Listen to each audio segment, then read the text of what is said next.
Hello, everyone. My name is Addison Powell, and I'm a graduate student in the Communication Sciences and Disorders program at Wichita State University, and I'm studying to be a speech language pathologist.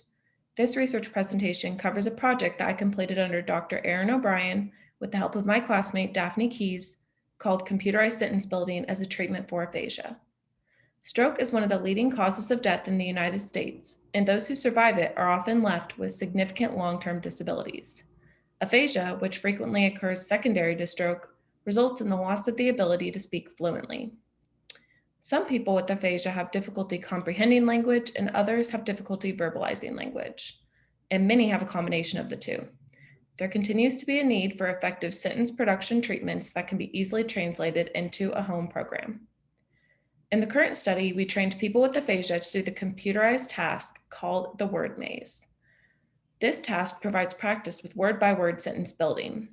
The person with aphasia sits in front of a computer and an initial word appears on the screen followed by two words, similar to this picture here. Each time the correct response is selected, another set of two words appears. If they choose the ungrammatical continuation word, the screen says try again and returns to the beginning of the sentence.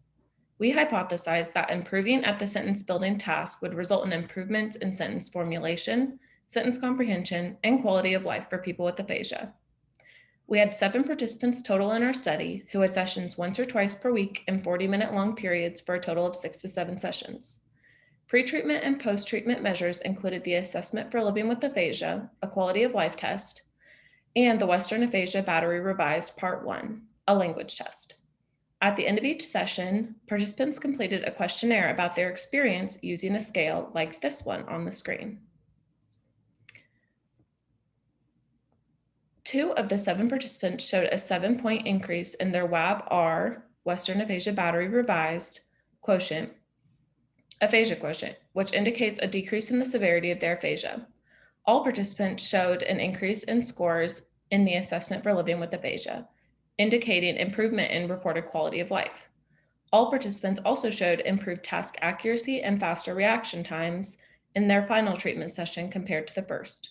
Additionally, according to the experience questionnaire that we administered, all 7 participants liked the treatment and indicated that they would do it at home on their own time.